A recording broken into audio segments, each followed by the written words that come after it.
Arts, holidays and the high life. Meet Princesses Beatrice and Eugenie. They seem more like twins than sisters. Nobody says Beatrice or Eugenie separately. It is Beatrice and Eugenie. They sort of come together in a pair. Nice dress. Thank you. Like a princess. They're the princesses we love to mock. It looked to the public, that they were never doing anything that involved any serious thought. Their parents, Fergie and Andrew, have brought shame and scandal on their daughters. You're an embarrassment, sir. They've done so many things which are almost unbelievably stupid that inevitably the daughters are dragged in. I let the side down. Simple as that. The 9th and 10th in line to the throne have been subject to ridicule in the media. We've had almost as many hats as we've had holidays, and just like our holidays, most of them have been free. Beatrice was widely mocked for her Philip Tracy hat, which was compared from everything from a pretzel to a Lucy. They've been accused of extravagance and privilege. Beatrice famously had about 15 holidays in a year in which she was supposed to be working. And Eugenie definitely got herself a bit of a reputation as a party princess. We've had to learn some lessons the hard way. But how much do we really know about them? A lot of people don't realise that they don't get any money formally from the state. Tonight, using rarely seen footage and in their own words, we reveal the truth about these much maligned princesses. Growing up in the public eye means that every embarrassing, slightly awkward growth spurt or hilarious fashion moment are published around the world. Now happily married and with the birth of a baby boy for Eugenie, we ask whether they've finally managed to free themselves from their parents' controversial shadows. I think there is a lot about the York sisters to be celebrated. Are they pampered princesses? I don't think they are at all. I think they're the reverse.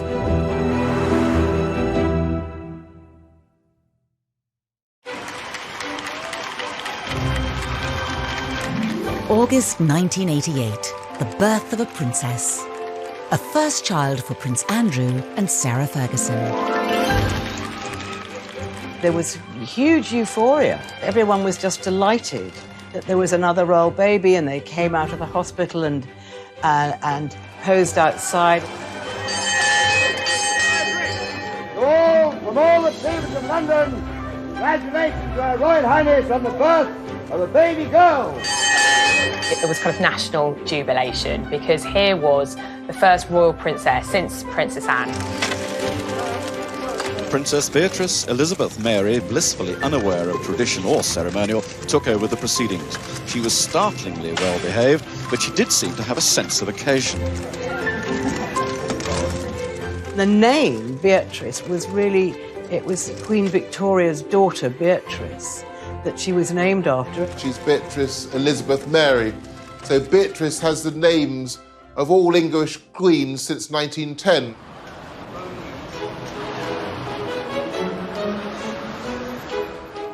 Within 2 years, there was a sister for the young princess.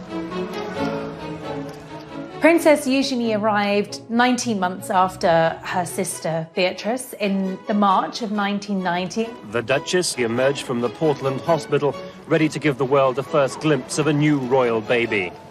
Princess Eugenie was fast asleep, blissfully unaware of her celebrity status.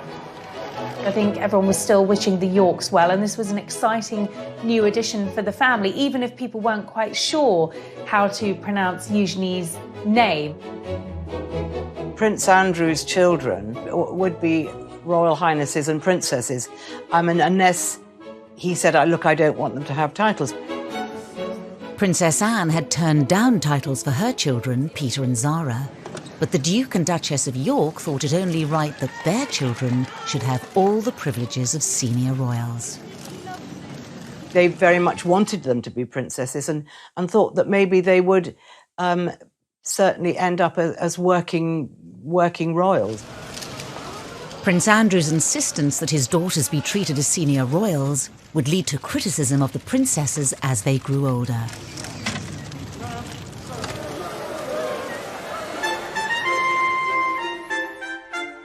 But to really understand the attacks on Beatrice and Eugenie, you have to go back to the marriage of their parents. It was very much the fairy tale, and I think the British public bought into it. Here was the Queen's favourite son getting married to the vivacious, pretty, bubbly, and very likeable Sarah Ferguson. And at first, the newlyweds could do no wrong. I think Sarah was a breath of fresh air. The royal family really took to her. She just was really suited to Andrew and made, more importantly, Andrew very happy. Kiss her then. Why do you want me to kiss Go on, you? hurry up. Why? Hurry up! Start filming, quick. Go on, dare you. You're a monster. But the Duke and Duchess of York's honeymoon period with the tabloids didn't last long. This is in an era, the mid-80s, when the monarchy had become tabloid fodder. The era of deference was over, and Fergie and Andrew were great for the tabloids. And that's fine if the tabloids like you, and it's fine if you don't in any way misbehave. Fergie came in for a huge amount of criticism for her lifestyle, for her fashion, and what the tabloids called her work-shy attitude, nicknaming her royal idleness. All attacks her daughters would one day have to endure. There was a time where she could do no right with the press. Sarah would come in gung-ho, maybe not in the right outfit, maybe say sometimes the wrong things, and the press sort of then started to really pick on her. While their mother faced an increasingly hostile press, Beatrice and Eugenie spent a privileged childhood at Sunning Hill, the estate given to Prince Andrew by the Queen as a wedding gift. They had built this rather extravagant, very modern palace, which was famously likened to South Fork in the Dallas TV series, and it obviously became known as South York. So their early days were spent there. They were probably far more indulged than ordinary children. I remember going once to the house where they were staying and being absolutely astounded. There was a little sort of building in the garden, and it was absolutely full of Barbie dolls. So they had a lot of stuff, but they were very, very well brought up. Beatrice and Eugenie were also doted on by their grandparents. The Yorks lived a short drive from Windsor Castle and visited often. The Queen adored Eugenie and Beatrice. She saw in them something of her own relationship as a child with Margaret. Well caught, but the next one is butter fingers. They would often go and have tea with the Queen and Prince Philip, and I think, again, Fergie said that they had, 3 sets of manners. One was for home, one was for when they were out, and the third lot was when they were with the Queen. And they had to be very careful and mind their P's and Q's. Sarah Ferguson's own parents had divorced, and her mother had left to live in Argentina when Sarah was 12. I remember Sarah once telling me that she wrote a letter to her mum, actually blaming herself for mum leaving. She thought it was something to do with her, and she wanted to be there for her children all the time and have that special bond and that special closeness. Within the first few years of the princesses' lives, Andrew and Sarah's marriage was showing signs of strain. As a serving officer in the Navy, Andrew was spending just 40 days a year at home, leaving Fergie to bring up the still young Beatrice and Eugenie alone. I think the cracks started to show when Prince Andrew was away so much with the Navy. He wasn't with her. His posting follows 3 months of specialised training, and the Duke will now lead a flight team aboard the frigate for around 18 months. He wasn't there with the girls and bringing them up as she'd hoped. And I think Sarah really started to miss him and miss that family bond, that family life. Beatrice was 3 and Eugenie just a toddler when their parents' marriage finally fell apart. And in 1992, photos surfaced in the press of Fergie with another man. A cleaner found a set of holiday snaps showing the Duchess and her 2 children with a Texan Steve Wyatt.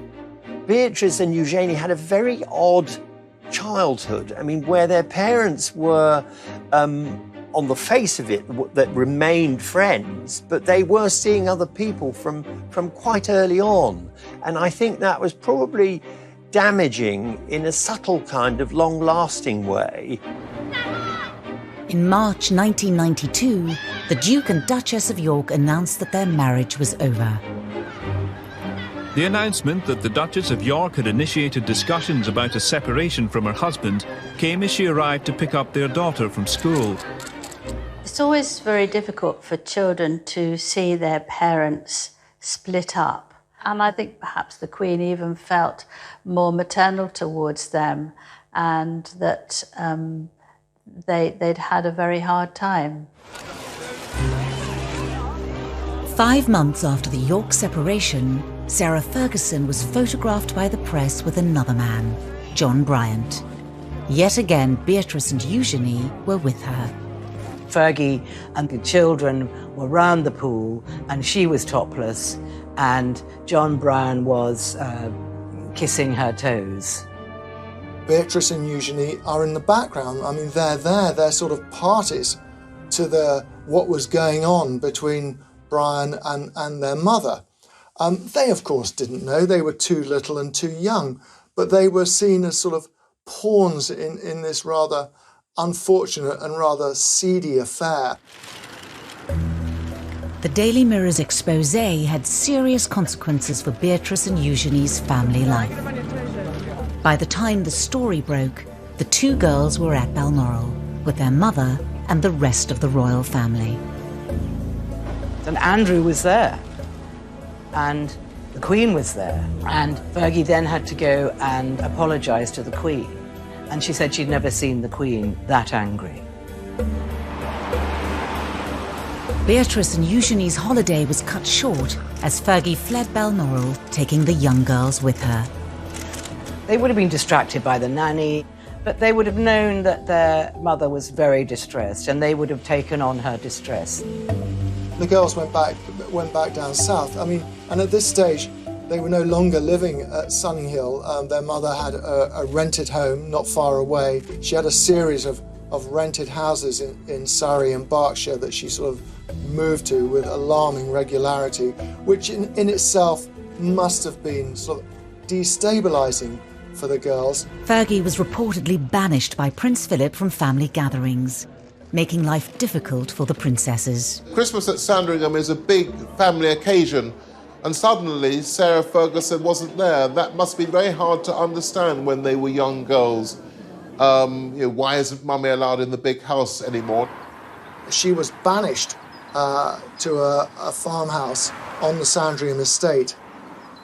The girls obviously spent time with her and slept there, and then on Christmas Day, Andrew would collect them and take them to church, and they'd go back up to Sandringham House for lunch with their grandparents and the rest of the royal family. Meanwhile, Fergie was having her turkey Twizzler or whatever she was doing all on her own. Despite the split, Prince Andrew and Sarah Ferguson were determined to do the best they could for their children.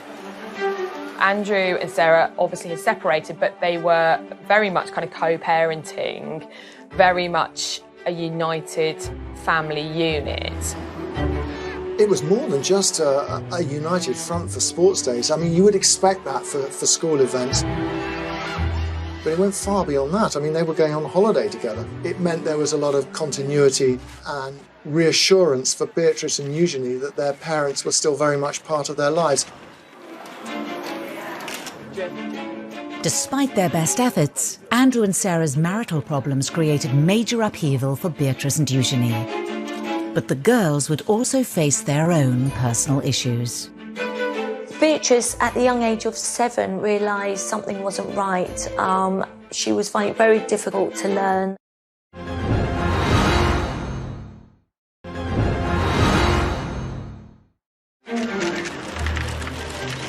Beatrice was 7 years old and Eugenie 6 when their parents' divorce was finalised in 1996.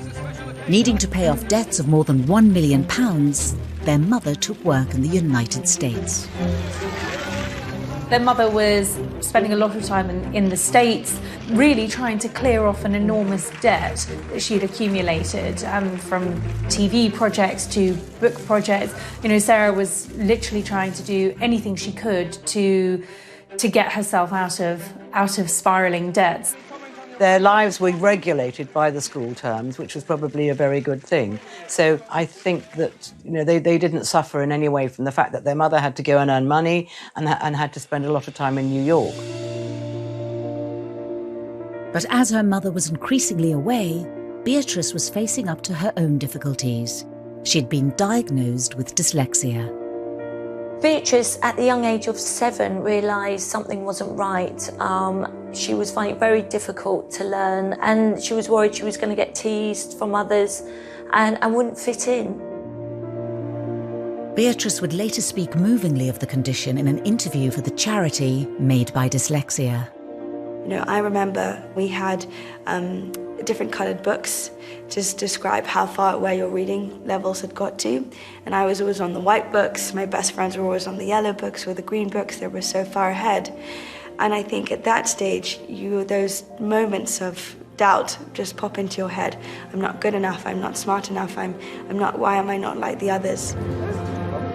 Upending royal tradition, it was decided to keep Beatrice at a local school in nearby Ascot. I think Sarah felt it very important that Beatrice was made to feel very secure and that her mum was just round the corner if needed. But there were further issues for the family to deal with. Princess Eugenie, as she started to grow and develop, her parents noticed that there was something slightly different, slightly wrong in the way that her spine was developing. So she started a number of tests and went through a number of specialists. It really worried her. It worried her about her growth. It worried the whole family. It was a very sort of scary time. At 12, Eugenie was diagnosed with scoliosis, curvature of the spine. She needed 8 hours of surgery, speaking out about it later to raise money for the hospital that treated her.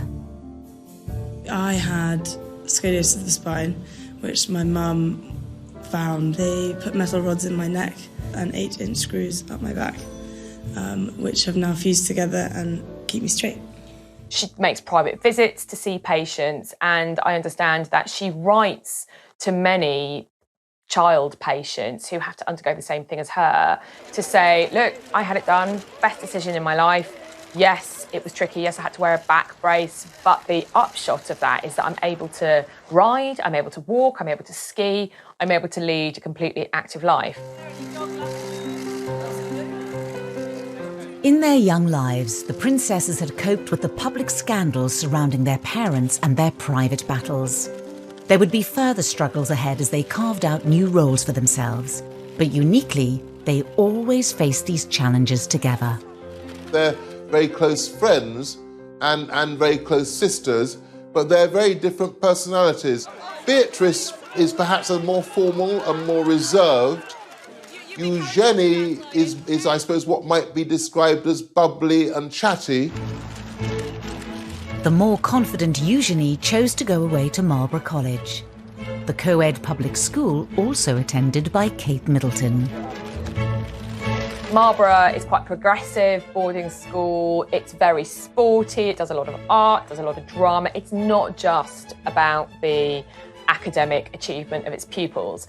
And that really suited Eugenie, I think. And she made a core group of friends there with whom she'll be friends for life. Beatrice, who is, I think, the quieter and perhaps shyer of the two girls, went to an all-girls school in Ascot. She delayed her GCSEs for a year because of her dyslexia, and she didn't get the best grades, but she did go on to become head girl. Both girls had wide circles of friends, including, of course, their cousins, William and Harry. There was a stage when kind of Harry was falling out of nightclubs, and it would normally be Eugenie as his right-hand wing woman. And they certainly enjoyed themselves, and Eugenie definitely got herself a bit of a reputation as a party princess. Away from the limelight, the public began to see a different side to the princesses. and one that wouldn't go down well. They were mixing with a fast crowd, and it looked to the general public, that they were always having a good time and never doing anything that involved any serious thought. The press was beginning to draw comparisons between Eugenie and Beatrice and their parents. I see myself as a mini mummy, so I kind of have this sort of image that anything you could do, I want to do better. So I have to tell you, that's easy. The comparisons were not always favourable. When Eugenie went globetrotting on a gap year to mark the end of her A-levels, the tabloids weren't far behind. The suggestion really was that here was a couple who were living beyond their means, cashing in on their royal connections, and weren't Beatrice and Eugenie going to be just the same. It was almost as if they were tarred with their parents' brush from the outset. Eugenie went to South Africa and on to the Far East. She was sort of flitting from country to country, as most middle-class young people do who take gap years. But of course, she was accompanied by police bodyguards, and that meant we, the taxpayers, were paying for policemen to accompany her to the fleshpots of the world. The taxpayers' share of the bill added to the reported £500,000 already spent on the princess's protection each year. Prince Charles decided, as they would not likely to be very senior royals, that this was too much for the public to pay, so he stopped that.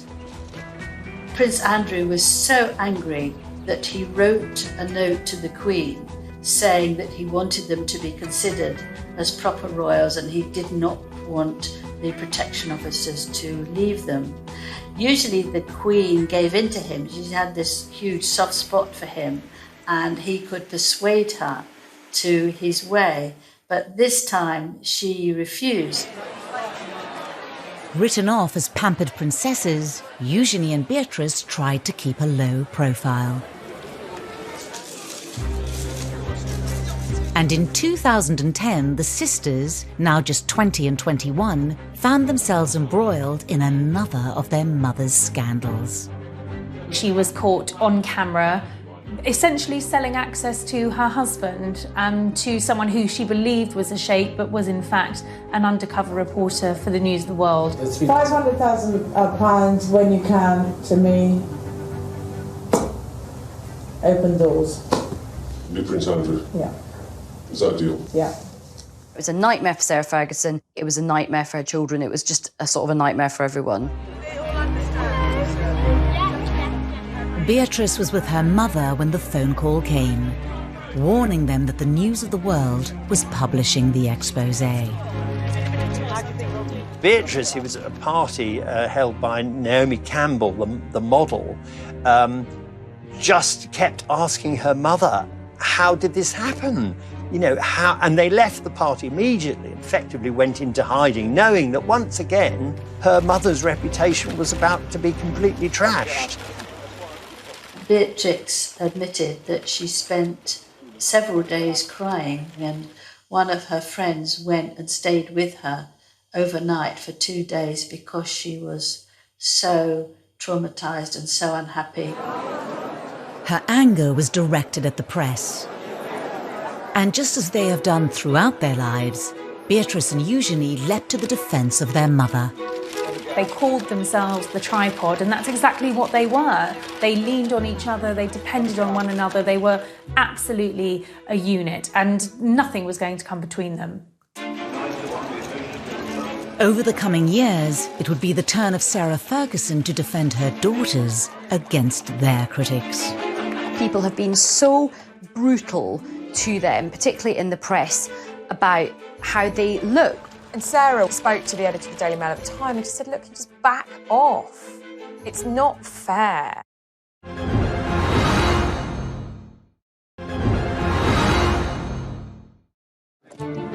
Prince Andrew's insistence that his daughters receive royal titles at birth immediately put them under the glare of the world's media.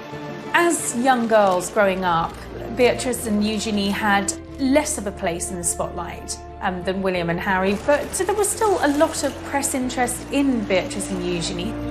This, along with the scandals and embarrassments that have engulfed their parents, has meant that Beatrice and Eugenie have also been in the firing line. The whole family is seen as a soft target because the parents particularly have made so many, mistakes is being generous, that inevitably the daughters are dragged in. I think there are times when it looks as though the girls are just being knocked because it's turned into something of a national sport, and particularly when it comes to their fashion sense. The two princesses have become renowned for their bold designer outfits. People have been so brutal to them, particularly in the press, about how they look, which is just so old-fashioned and sort of sexist in this day and age. The two of them are quite similar. They quite like vibrant, eclectic, colourful clothing, and fair play to them. Fergie was often criticised in the press for getting it wrong in the fashion stakes. You know, her fashion choices were bold, some might say garish, always over the top. And I suppose when we started seeing Beatrice and Eugenie taking a leaf out of Fergie's fashion book, history repeated itself. But it was when Beatrice and Eugenie were seen arriving at their cousin William's wedding in 2011 that the ridicule reached new heights.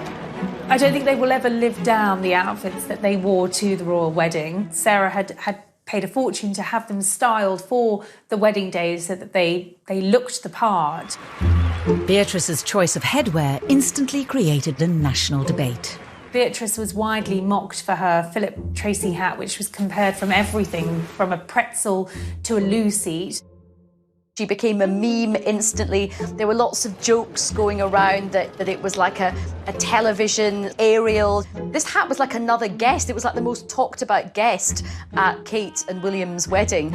Within hours of the wedding, the Silk Fascinator, costing around £2,000, had earned its own Facebook page, and hundreds of photoshopped images of the headpiece were shared online. It did get the headlines, maybe for the wrong reasons, but they're very confident, and I think they have this wonderful knack of just, laughing it off. The princesses used a charity speech to showcase their positive attitudes. Growing up in the public eye means that every embarrassing, slightly awkward growth spurt or hilarious fashion moment are published around the world. Together we have laughed, together we have cried. Ultimately, though, together we fueled each other's sense of humour. Beatrice actually did something very clever. She turned the thing around brilliantly by auctioning the offending fascinator. It raised £81,000 for charity, which she got a lot of good publicity for that. And it showed that, unlike her parents, there are times when Beatrice is quick on her feet. The princess's love of headwear became infamous and was mocked by the critically acclaimed Channel 4 show, The Windsors. If there's one thing we're famous for, it's our... holidays. Yeah. Hats. So basically, this is just like a small selection of some of the incredible fascinators that I've got. So, and these cost like in and around about £1,000, £2,000 each, which is a lot, like if you're poor. They were called the Frumpy Sisters, the Two Ugly Sisters. The press were very cruel, and that must have been incredibly upsetting for them. In 2018, the princesses opened up about how the scrutiny has at times taken its toll, particularly after one royal engagement. They spent an hour or two in Buckingham Palace meeting dozens and dozens of people doing the royal job, and suddenly a story drops criticising their appearance and their clothes. They admitted that they were both in tears and trying to comfort each other because they felt they'd been so badly treated. Even Beatrice's weight was criticised when she was just 19, proving once again that life in the spotlight came with serious downsides. Beatrice was pictured on a beach in a bikini, and those pictures were published in all of the newspapers.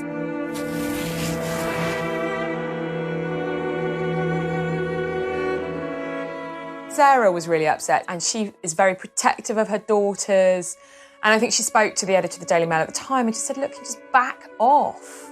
It's not fair. Sarah also used an interview about her TV programme, The Duchess on the Estate, to plead with the media.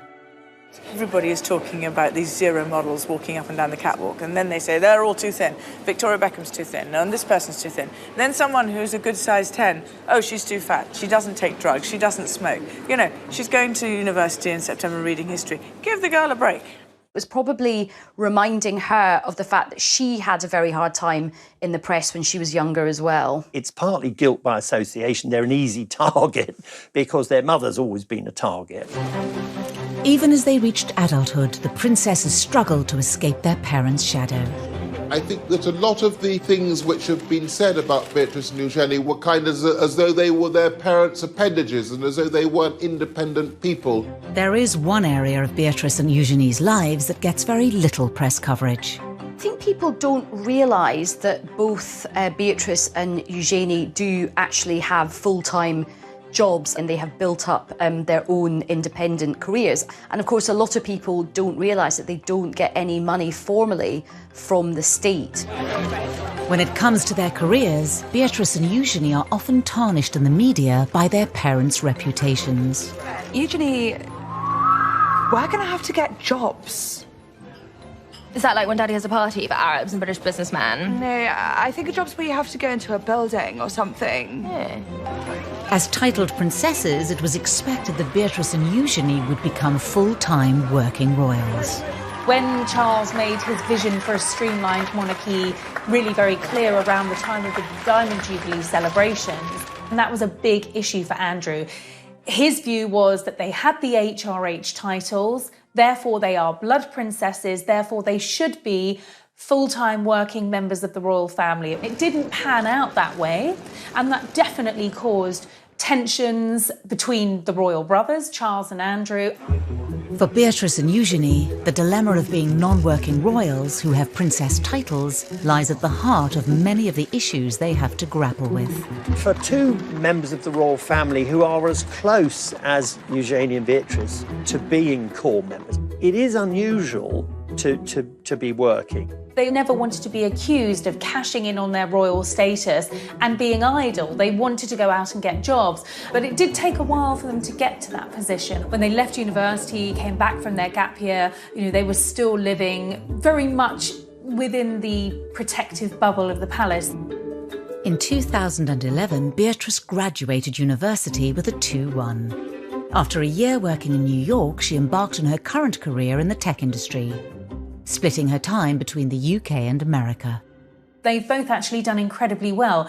Beatrice is the Vice President of Strategies and Partnerships at an artificial intelligence agency, so she's really quite senior in the tech world. Eugenie followed in the footsteps of Beatrice. After also graduating with a 2-1 in 2012, she too moved to New York, but embarked on a very different career path to her sister. Eugenie has seemingly always been interested in the arts, and she went to New York and worked for an online art business. Eugenie had also begun a relationship with her future husband, Jack Brooksbank, who she had met on a ski trip. After dating long distance for 2 years, Eugenie returned to London in 2015. And then she came back and got an amazing job with a huge international art dealers called Hauser & Wirth in Mayfair. With careers outside the monarchy, Beatrice and Eugenie have gained experience that's out of reach for many of their royal relatives. They have one foot in the royal family because they still go to events with core members of the family, and they have one foot in the real world. They do it because they want to work and they're very grounded and they like being around normal people. Distancing themselves from their parents' reputations for failed money-making ventures, the girls forged more stable paths. But as members of one of the most famous families in the world, how normal can their lives really be? They do come back for things like Trooping the Colour and the garden parties in Buckingham Palace. And they do need someone who will understand that they can't be there 9 to 5, 5 days a week. part of the reason that they have been employed is because of their network. It's because they're Princess Beatrice and Princess Eugenie, and they are styled as such. They kind of get the best of both worlds because they get to earn their own money, but they also still enjoy the privileges of being princesses. We know that in the first year of working in their jobs, they had numerous holidays. They're not clocking in and clocking out, as it were. Beatrice and Eugenie certainly benefit from their royal privilege, and their HRH titles mean their every move is of public interest and open to scrutiny. The princesses' jet-setting lifestyles made headlines once again in 2015. Beatrice famously had about 15 holidays in a year in which she was supposed to be working, and then was horrified when, this was criticised.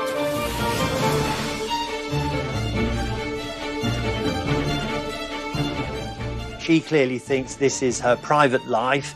If her employer is happy, then that's absolutely fine. And the same applies to Eugenie. The princesses had clearly inherited Andrew and Sarah's love of the high life, and although not paid for by the state, the many holidays fueled their reputations as pampered princesses. Clearly somebody had a word and made it very clear that there needed to be some settling down. Otherwise, this really was risking damaging the reputation of the monarchy. The princesses showed they were able to respond to public perception in their speech for the charity We. As young working women in the public eye, we've had to learn some lessons the hard way. In many ways, we are grateful for that, in hindsight, naturally. As royals, they also carry out public duties too. Beatrice and Eugenie are patrons of a wide range of charities. In the same way that Sarah has always used her public profile to promote charitable causes, Beatrice and Eugenie have both been very active in the charity world and have chosen charities that are meaningful and relevant to them. So Beatrice has aligned herself with children's charities with a focus on education and the dyslexia charity that she works closely with. I really see the work that we're doing, raising awareness around dyslexia, as a true pillar to stand up the concept of reimagining education. Beatrice ran in the London Marathon in aid of charity, the first member of the royal family to do so in 2010. Really excited. I'm desperate to get to the start line. I'm desperate to get going. Eugenie has most recently focused on anti-slavery and empowering women. She went on to become the patron of the National Orthopaedic Hospital, where she had been treated for scoliosis when she was 12. Today, I'm so lucky to get to work with and support other young women who are going through the same thing, to encourage them to not let their diagnosis win, to live fearlessly too. Despite their dedication, their charitable efforts are often overlooked in the press. There's far too much focus on perhaps some of the outfits that they've been wearing or what they're getting up to in their private lives. And because there has been so much scandal associated with their parents, that has slightly overshadowed the good work that they have done themselves as individuals. I think in terms of their public conduct, they've seen the mistakes that both of their parents have made. So I think Beatrice and Eugenie have learnt from this. They've given very few rather short interviews, normally about something very specific, often a charity involvement. They want to live quiet lives below the radar, the antithesis of the lives that their parents have lived. That desire to largely remain out of the public eye is all well and good, but when it comes to royal romances, it's often impossible. And Eugenie's wedding would invite yet more media scrutiny. It was Eugenie trying to compete in glamour with Harry and Meghan's weddings, but this is someone who's ostensibly an ordinary working person.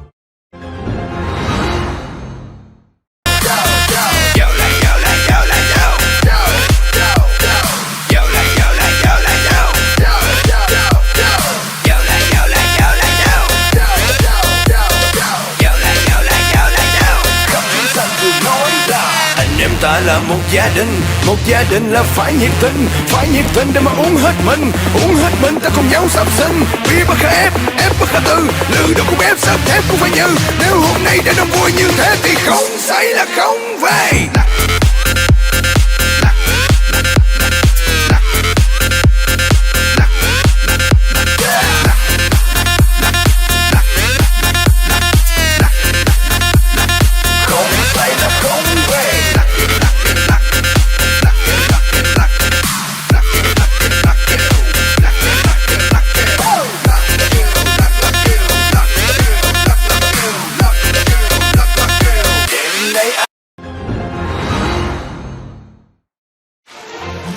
The world's media love a royal romance. As the tabloids fixated on Prince William's relationship with Kate Middleton and Prince Harry's rumoured girlfriends, love was blossoming under the radar for Prince Eugenie and Jack Brooksbank. It was something they talked about in a rare TV interview watched by millions on the BBC's The One Show. We were skiing, weren't we? In a friend's place in Nendas, next to Verbier. We were skiing, which was amazing. Love at first sight. Was it? For the pair of you? We met when I was 20 and Jack was 24 and fell in love and we had the same passions and drive for life. They were introduced through mutual friends. He was 4 years older than her, gone to Stowe School, came from a good background. What a lovely couple, great fun. Jack is just very relaxed, very normal. They both like to have a sort of late night, have a few drinks, and it was just an instant chemistry and attraction. Eugenie hadn't had actually a very important or long-term relationship up until then. They dated for 7 years before they got married. Although not from an aristocratic background, Jack mixed in the same circles as Eugenie. They've got similar mutual friends. Jack gets on well with Prince Harry, and Sarah absolutely adored Jack, as did Beatrice, and he just seemed to fit in with the family so well. When they met, Jack was working at Mahiki nightclub, where Eugenie enjoyed nights out with Beatrice and her cousin Harry. He works in hospitality, he is a brand ambassador for a tequila company, Casamigo, and he didn't go to university, he actually went straight into the trade of hospitality. And even Jack couldn't escape being mocked in the Windses. Hello, Beatrice. Hi, Jack. I'm just off to work. Have a good day, darling. Tequila. Shots. Eugenie and Jack announced their engagement in 2018. To mark the occasion, the couple also did an interview with ITV's long-running daytime show, This Morning. How would you describe each other in just 3 words? She's this bright, shining light. I was quite surprised that they did an engagement interview because they do occupy this kind of hinterland between, they're not senior working royals. They are private individuals. So ordinarily you wouldn't have a engagement interview for a private royal. So the iconography was, this is a royal wedding. And the interview was in Buckingham Palace. But Eugenie's big day had to be put on hold. Because of the order of hierarchy, she actually had to wait for Prince Harry to marry Meghan before she could marry Jack, even though they'd been engaged for a long time. There was a certain amount of upset about that and upset about being told you've got to wait. The British public won't be able to be even remotely enthusiastic about this wedding. As a senior royal, Harry's wedding came first, but Prince Andrew was apparently determined to make sure that his daughter's was no less important. I think particularly Prince Andrew, he's always been a bit miffed that they were never made full working members of the royal family. So I think this was his opportunity to really show them off to not just the country, but to the world and say, yeah, my daughters are absolutely up there with, you know, William and Harry. Eugenie's big day was looking to be an extravagant affair. Prince Andrew very much wanted to have a big fun fair for his daughter. It was very difficult because I feel that a lot of the public didn't want this. They thought it was a waste of taxpayers' money from the security. They aren't senior royals, so why should they have the same as Prince William and Prince Harry? And a lot of it, of course, revolved around Prince Andrew, whose reputation was sinking fast by this stage, and it was seen as sort of him being too excessive.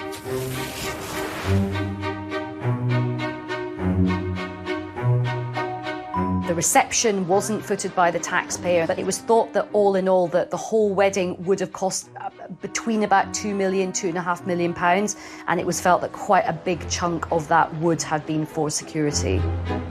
Eugenie already seemed to be an easy target in the press because of her parents' reputations, but the excessive nature of the wedding opened her up to serious scrutiny. She was once again branded the pampered princess.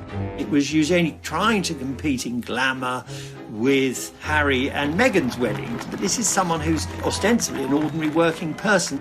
And it kind of highlights this slightly problematic tightrope that both princesses have to walk, in that they are royal princesses, but yet they're not working members of the family.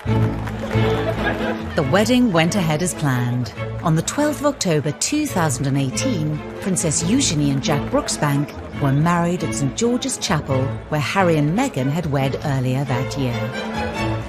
I don't think any of us quite knew what to expect of this wedding. Were the crowds going to turn out for this big day? It actually was a great success. The crowds were out. Eugenie wanted the big fairy tale wedding at Windsor Castle, and that was what she got. When it came to numbers, Eugenie and Jack did certainly outdo Harry and Meghan, with 200 more guests at their nuptials. The wedding was huge. I mean, I think there were 800 guests, but Fergie has a lot of friends and she loves parties and she loves organising parties, and it was never going to be small. Among the 800 guests were many well-known faces. Eugenie and Jack's wedding was a royal wedding, like no other, quite simply because Eugenie has a contacts book just like her mother's, packed with VIPs, famous people who aren't just famous people, they are her friends. There was Naomi Campbell, Cara and Poppy Delevingne, Demi Moore, Robbie Williams was there. In fact, Robbie Williams' wee girl was one of the Flower Girls. There was another night of partying at the Royal Lodge, and this was a big affair with dodgems and sort of fairground rides. It certainly was star-studded, but of course Eugenie and Jack's families were central to the celebrations. Her father walked her down the aisle. Her sister was her head bridesmaid. She had her nieces and nephews, Princess Charlotte and Prince George, as part of the wedding party. So for all the famous faces in the pews, at the heart of the wedding, it was family, and that's very important to Eugenie. Despite years of having her fashion sense mocked, Eugenie's outfit choice on the day was widely admired and held great personal significance for the royal bride. There was a lot of speculation in the press about who'd been chosen to design Eugenie's wedding dress, and Peter Pilotto was an unexpected choice. But the dress was beautiful. It was very different to anything we'd seen a royal bride wear, in that the back was deliberately low cut.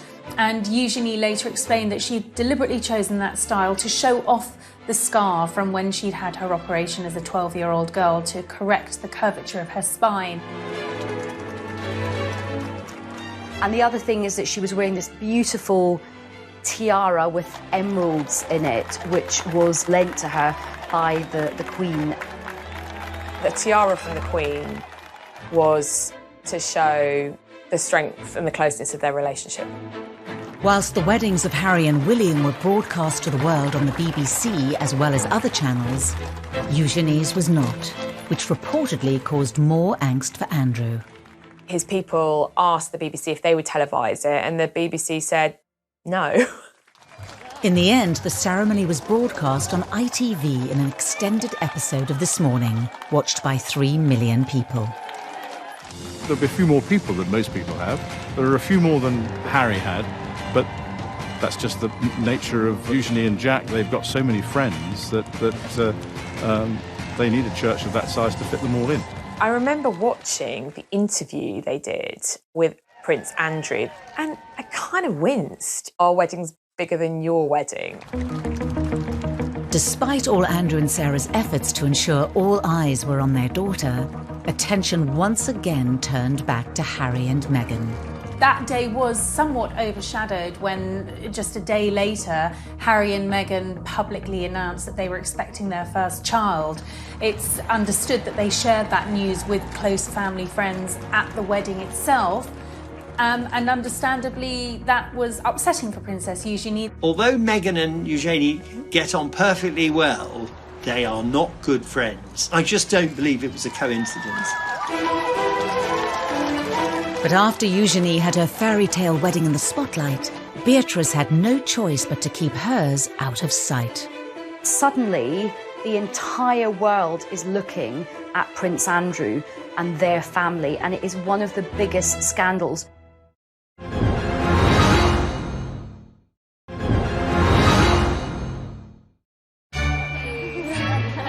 Thank you. Before Eugenie's marriage in October 2018, many had expected that older sister Beatrice would have been the first to walk down the aisle with long-term boyfriend Dave Clark. They were introduced through Prince William. Dave's a very charismatic guy, very popular. Sarah and Andrew adored him from the minute Beatrice brought him home. She's a very conventional young woman, so she wanted to get married. And it became clear, despite pressure from Beatrice, that Dave Clark didn't want to marry her. With no marriage in sight, the relationship came to an end in 2016. I think that for Princess Beatrice, she'd invested 10 years of her life with a man that wasn't going to marry her, so that is a difficult situation for any young girl to be in. But a little over 2 years later, Beatrice found love again, after spending time with friend of the family, Edoardo Mozzi. They've known each other for a long, long time. However, they were reacquainted at Princess Eugenie's wedding. This was a courtship that moved very quickly, certainly compared to her previous relationship. Just a year after they started seeing each other, Edoardo proposed. Beatrice's engagement to Edoardo Mozzi was really, really happy for Fergie and Andrew, because Fergie has known the family for a long time, so it couldn't have been happier for her. 36-year-old multimillionaire Mozzi made his fortune as a property developer after studying politics at Edinburgh University. He's of Italian heritage with an English mother, was brought up in England, and is a successful, talented young professional man. After the engagement was announced, the date of the wedding was set for late May. Beatrice knew she wanted a smaller wedding. She didn't want the big wedding at St George's. You know, she'd watched Eugenie have this fabulous celebrity star-studded wedding and had loved that wedding, but it wasn't the wedding that she wanted. It was a step change in the position of Prince Andrew, who'd previously insisted that his daughters should have the biggest and best of everything. He made no bones about it. His children are the granddaughters of the Queen. That gives them a certain status and a certain position. He felt they were entitled to the kind of wedding that Harry had enjoyed and that other members of the royal family had had over the years. Beatrice's wedding to Edo Mozzi was always planned to be a smaller affair than Eugenie's wedding. You just couldn't do the same thing again. There'd been too many criticisms. And more than that, of course, we were in a year where, well, to put it delicately, Andrew was once again in the most awful trouble. A scandal which had engulfed Prince Andrew for more than a decade hit the front pages once again and threatened to overshadow Beatrice's wedding day. The Yorks have gone through so many scandals, but by far the most damaging has been Andrew's relationship, his friendship with the late paedophile Jeffrey Epstein. It was kind of viewed that when a putative date in May was set for Beatrice's wedding, the firm, the Palace Machinery, were quite concerned with how it would look because they didn't want a massive kind of celebration a la Harry and Meghan or William and Kate because they thought it would be inappropriate. Prince Andrew has strongly denied the accusations made against him. In an attempt to draw a line under the affair and clear his name, he agreed to do a rare interview with the BBC inside Buckingham Palace. The Newsnight interview, which apparently Beatrice got slightly involved with because she thought they could sort it out. But of course it just got worse. Do you regret that trip? Yes. Do you regret the whole friendship with Epstein? Now, still not. The whole thing was just such an unmitigated disaster. So I'm sure she felt upset for herself watching it, really, really protective of her father. She probably felt angry at the BBC. It would have been heartbreaking for her, really, because her parents had relied on her advice for many other things. And this time she was in a very difficult situation and she went against her instinct. I wonder what effect all this has had on your close family. You've got daughters of your own. It has been what I would describe as a constant sore in the family. She wanted the right thing. She wanted her dad's name to be cleared. She believed in her dad. Anything she could do to try and save her father and also to save her wedding day. Their father was taken out of frontline royal duty, making a public wedding difficult. It was still going to be a royal wedding. No decisions have been taken over whether to film it. There would have been some photographers, and then the reception at Buckingham Palace would have been private. But of course, the COVID-19 pandemic threw everything up in the air. As the country went into lockdown, the wedding was postponed. Everyone felt so sorry for Beatrice because she was the one that, kept having to change her plans. And of course, this is a virus that doesn't discriminate in terms of class or privilege, and it doesn't matter if you are 9th in line to the throne, you still have to obey the same rules as the rest of us. But just 2 months later, in a move that shocked everyone, Princess Beatrice married in secret. These beautiful photos of the happy couple are the only official record of the day. COVID, in a way, lessened the embarrassment of a wedding at which Andrew had to virtually be brought in a sack because he was in such disgrace. Princess Beatrice managed to pull off something no modern member of the royal family has done. She managed to get married in secret, away from the prying eyes of the press and the long lenses of the pesky paparazzi. It ended up being in actually one of the most beautiful places in England, which is the chapel in the grounds of Royal Lodge, where the Queen worships every Sunday. The Queen was heavily involved in the wedding, even lending Beatrice a modified version of a vintage dress by Norman Hartnell that she herself had worn to a film premiere in 1962. It was just stunning. She looked absolutely beautiful. I think you can see that the Queen really does hold Beatrice very fondly. The Queen also offered her the tiara she'd worn on her own wedding day, in another clear sign of support for her granddaughter. For all the people who criticised her about all her outfits, she really had the last laugh because she looked absolutely box office. The restrained nature of the wedding was well received by the press and the public. It was rather heartening to see the pictures, and I thought this is a very good way of dealing with Andrew's fall from grace, dealing with the pandemic. In a video announcing the winners of a drawing competition for the Forget-Me-Not Hospice, Beatrice talked for the first time in public about the wedding. Do you think this might be my wedding? Because I had a chance to get married this summer and it was so much fun. But I'm not sure I looked as smart as Russell Bear does in his outfit. I think Beatrice and Edo were actually very happy that it happened that way. It was very private, it was all very low-key, which is exactly what Beatrice and Edo wanted.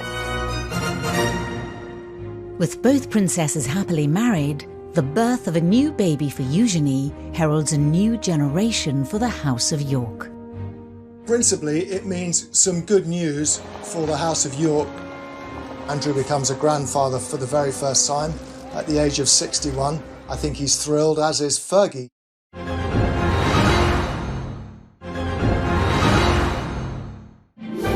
On February the 9th, 2021, the palace announced the birth of Princess Eugenie and Jack's first baby, a boy. Princess Eugenie and husband Jack Brooksbank announced the arrival of their son. The Queen welcomed her 9th great-grandchild. The birth of a royal baby is always very exciting, and I think that there was just kind of general joy. I was told that Eugenie and Jack didn't know what they were having, so when little August was born, it was a surprise that he was a baby boy. In a break with tradition, Eugenie and Jack chose not to have a photo call on the hospital steps. Instead, they posted a photo of themselves on her Instagram page, holding their new baby boy.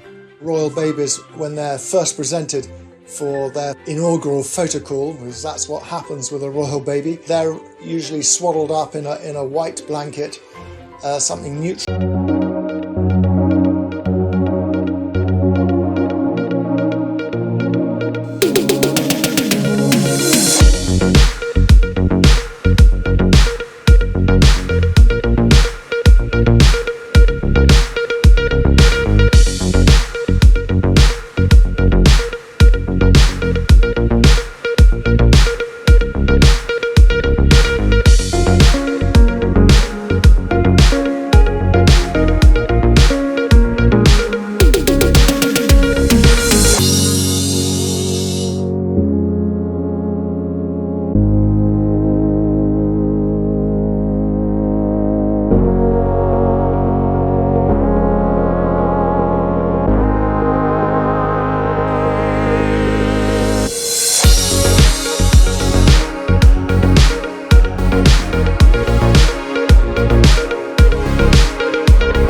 Eugenie and Jack chose a blue blanket. Blue for a boy seems entirely appropriate, but it was a slight break with tradition. When it came to choosing names, Eugenie, like her mother, looked to her Victorian ancestors. She actually gave him very royal names. August is after Prince Albert, the husband of Queen Victoria, and Hawke is after Jack's great-great-great-great grandfather. Philip, of course, after Eugenie's grandfather. Unlike his mother, Princess Eugenie, August will not have a royal title, and the chances of him ever becoming king are extremely remote. Eugenie's new baby will be number 11 in the royal line of succession.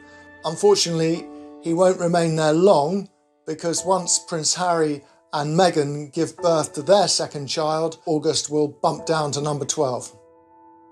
Up until the birth, both York sisters continued their work with the charities of which they're patrons, even under lockdown, hosting an awards evening over the internet for the Teenage Cancer Trust. We wanted to let you all know that you're not all nominees, you're all winners. I think we could see the great work these girls do, that even with this pandemic that we're all in, it was so amazing and so special for those that were winning these awards. So thank you so much for sharing today and for doing all that you can to support young people and Teenage Cancer Trust. They've tried to tell people their own ways of managing very difficult things and also to, I think, inspire them.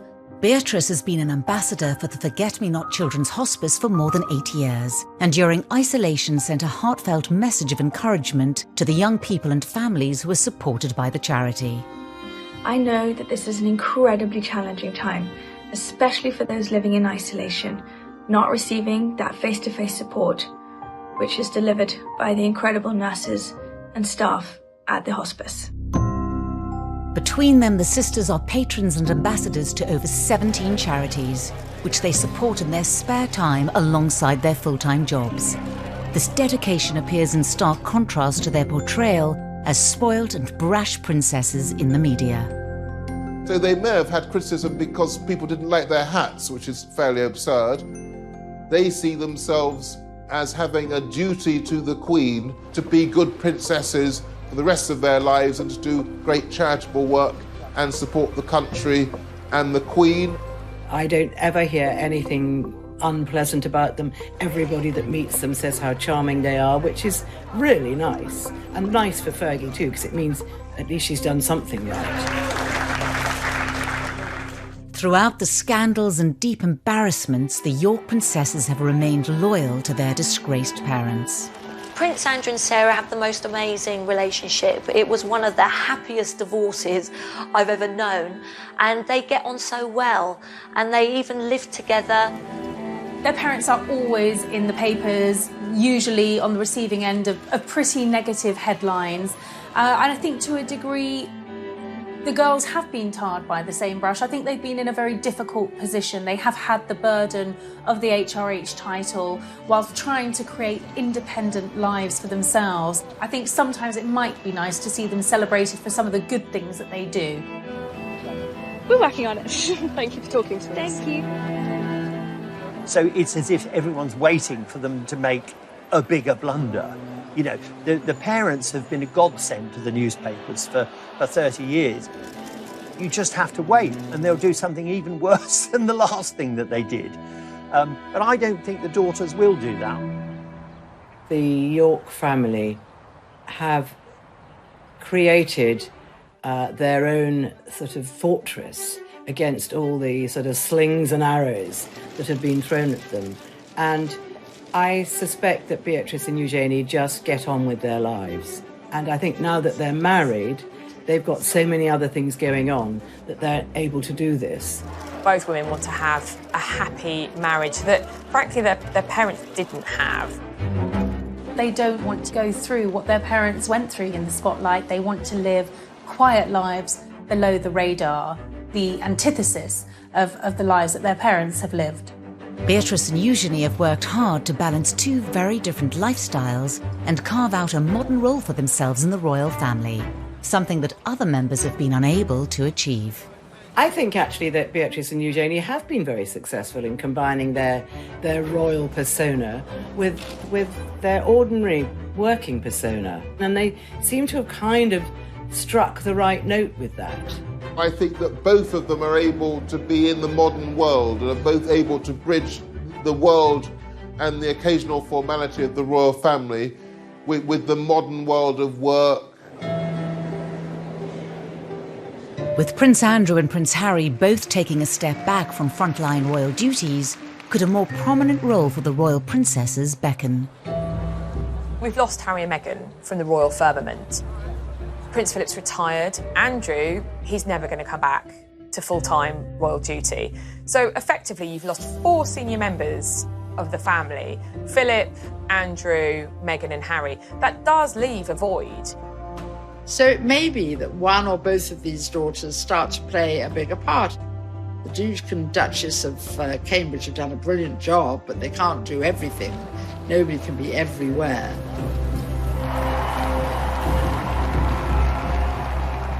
If Beatrice and Eugenie do step up to fill the royal gap, will they be able to change the way we all see them? Are they pampered princesses? I don't think they are at all. I think they're the reverse. They've had to deal with a lot of criticism. You can certainly detect a softening in the attitude of the newspapers to Beatrice and Eugenie. Even the most hard-bitten hack doesn't feel any longer that 2 daughters who haven't really done anything wrong should be pilloried. The girls have definitely won over the public. I think that the public are definitely looking at them with different eyes. The road has sometimes been a bumpy one, but they are married, they are really free, I think, from their parents now in a way that they haven't really been up until now. They are financially independent, they are living their own lives. And I think there is a lot about the York sisters to be celebrated.